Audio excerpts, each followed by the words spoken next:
2K ጥራት ያለው ቪዲዮ በአነስተኛ ሳይዝ ቪዲዮዎቻችሁን በሰከንዶች አፕሎድ አድርገው ተመልካቾች እንዲያደንቁላችሁ ከፈለጋችሁ ይሄንን የቢትሬት ሚስጥር ማወቅ አለባችሁ። 2K ቪዲዮ ስትሰሩ ፋይሉ በጣም እየረዘመ ተቸግረዋል? ካብከት ላይ የቢትሬት መጠንን ብቻ በማስተካከል ጥራቱን ሳይቀንሱ ሳይዙን መቀነስ ይቻላል። ዛሬ የምናየው ፕሮፌሽናል ዘዴ ዩቲዩብ እና ቲክቶክ ላይ ለምትለቁት ቪዲዮ ትልቅ ለውጥ ያመጣል። ወደ ስራ ከመግባታችን በፊት ይህንን ቻናል ሳብስክራይብ እና ላይክ በማድረግ ጀምሩ። ወደ ቪዲዮ።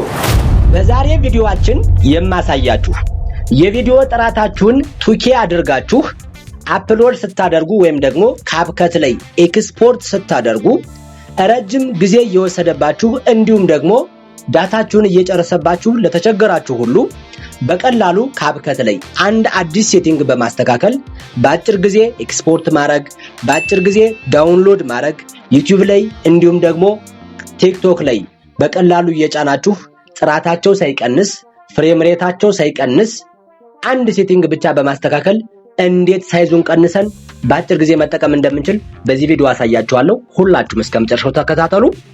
አሁን በመጀመሪያ ካብከትን ክሊክ አድርጌ እገባለሁ። ካብከትን ክሊክ አድርጌ ከገባው በኋላ ልክ ይሄ ፓርት ይመጣላችኋል። እንደዚህ ከመጣላችሁ በኋላ ልክ እናንተ ኤዲት ለማድረግ ያዘጋጃችሁትን ቪዲዮ ታስገባላችሁ። እኔም እያስገባው አሳያችኋለሁ። ለምሳሌ እዚህ ጋር አሁን እኔ እዚህ ጋር ይሄን ቪዲዮ ክሊክ አድርጌ ረጅም ቪዲዮዎችን በስልክ አደረኩት።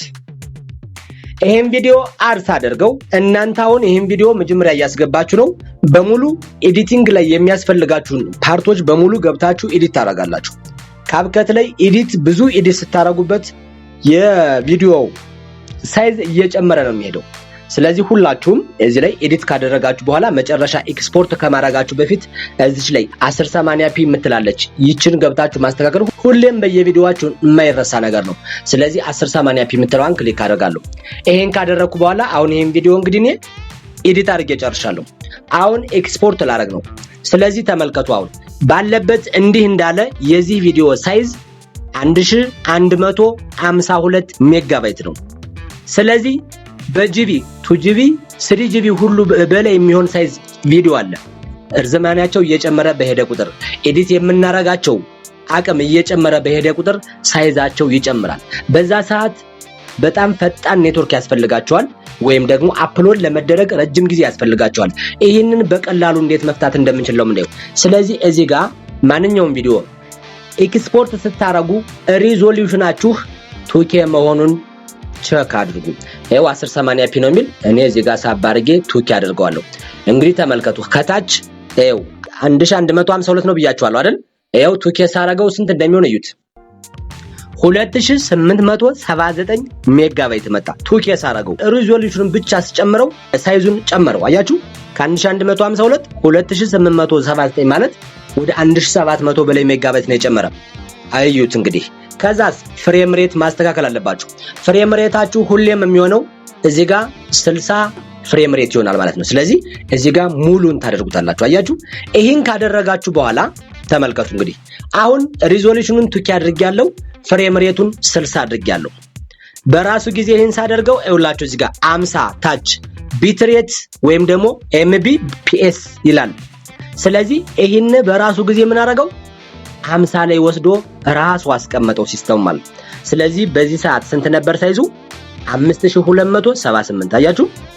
መጀመሪያ 1152 ነበር፣ ከዛ 2770 ምናምን ነበረ፣ አሁን 5278 አንድ የሆነ እየጨመረ ሄደ። አያችሁ። ስለዚህ እዚህ ላይ ነው ዋናው ስራ። አሁን እቺ ቢትሬት ወይም MBPS የምትባለዋ በጣም ወሳኝና ወሳኝ ናት። እዚህ ላይ ነው አሁን ዋናውን ስራ የምንሰራው። ስለዚህ አሁን ጥራቱ ሳይቀንስ ፍሬም ሬቱም ሳይቀንስ ቪዲዮአችን ላይ ምንም አይነት ሳይድ ኢፌክት ሳያመጣ በአጭር ጊዜ ዳታችን ቆጥበን አፕሎድ እና ኤክስፖርት የምናረግበትን ሰዓትም ቆጥበን በአጭር ጊዜ የምንሰራበትን መንገድ ነው እዚህ ጋር የምናየው። ስለዚህ እዚህ ጋር ምን ታረጋላችሁ? ቢትሬት የምትለዋ ላይ ትልቅ ትኩረት ያስፈልጋል።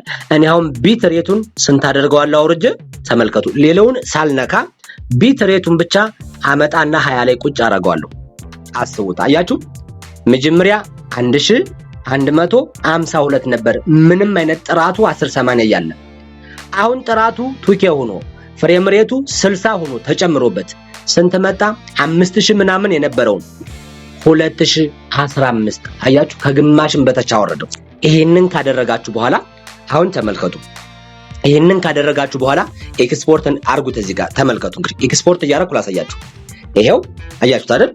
ስለዚህ ቢት ሬቱን 20 አድርጌዋለሁ፣ ፍሬም ሬቱን 60 አድርጌዋለሁ፣ እዚህ ጋር ሪዞሉሽኑን 2K አድርጌዋለሁ። አሁን ኤክስፖርት ላርገውና የዚህን ኤክስፖርቲንግ ሲስተም እና የመጀመሪያውን ደግሞ ሙሉን እናየዋለን። ፍጥነቱ አንድ ባንድ ካብከት ላይ ኤክስፖርት ስታደርጉም ዩቲዩብ ላይ ስትጭኑም ቲክቶክ ላይ ስትጭኑም በተመሳሳይ መንገድ ነው የሚሆነው። እዚህ ጋር ሳይዙ እየረዘመ በሄደ ቁጥር ትልቅ ጊዜ ይፈልጋል። እንዲሁም ደግሞ በጣም ፈጣን ዋይፋይ ወይም ኢንተርኔት ይፈልጋል። ስለዚህ በዛ ሰዓት ዳታችሁን በጣም ነው የሚበላችሁ። ዳታ ይበላችኋል፣ ረጅም ጊዜ ይፈጅባችኋል። አሁን ጊዜያችሁንና ዳታችሁ በአጭር ጊዜ ተጠቅማችሁ አፕሎድ እና ኤክስፖርት ለማድረግ ነው ይሄንን ማሳያችሁ። በቃ አለቀ። አሁን ኤክስፖርት ልበለው። ይሄን እዚህ ጋር ተመልከቱ። ኤክስፖርት ልበለው። ማስታወቂያዎችን እናጠፋለን። ይሄው አሁን ኤክስፖርት እያደረገ ነው። ኤክስፖርት የሚያደርገው ሪዞሉሽን 2K ወይም ደግሞ 1440p ላይ ማለት ነው። ስለዚህ ጥራቱ 2K ላይ እንዲሁም ደግሞ ፍሬም ሬቱ 60 ላይ እንዲሁም ቢት ሬቱ 20 ላይ በዚህ መንገድ አፕሎድ የምታደርጉ ከሆነ ዩቲዩብ ላይ አፕሎድ ስታደርጉ ቲክቶክ ላይ ስትጭኑ ካብከት ላይ ኤክስፖርት ስታደርጉ ልክ በጣም በፍጥነት በአጭር ጊዜ በአጭር ሰዓት የረጅሙን ቪዲዮ ኤክስፖርት አፕሎድ ማድረግ ትችላላችሁ ማለት ነው። ይሄን አሁን ምኑ ነው ልክ አስተካክለን በፕሮፌሽናል መንገድ አፕሎድ እያደረግን ነው። ይሄው ተመልከቱ። አያችሁ ፍጥነቱን? ይሄን እያያችሁ ነው። ይሄ አሁን በ5 ደቂቃ በ4 ደቂቃ የ10 ደቂቃ ተኩል ቪዲዮ ነው። ካብከት ላይ ምርጥ ሁኔታ ኤዲት አድርጌዋለሁ።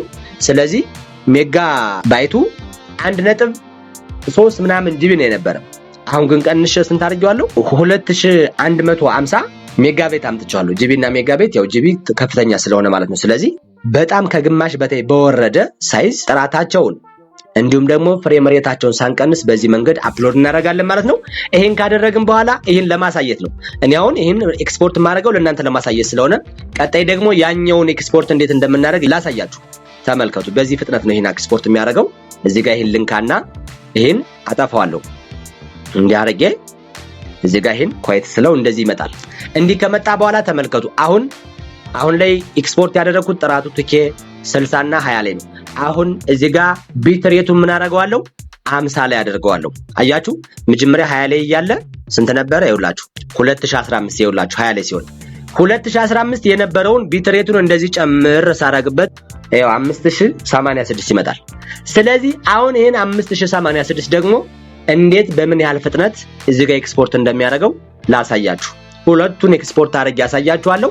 በዚህ መንገድ ዩቲዩብ ላይም ቲክቶክ ላይም እንዴት አፕሎድ እንደምታደርጉ ማየት ይቻላል ማለት ነው። ይሄው ኤክስፖርት አደርገዋለሁ።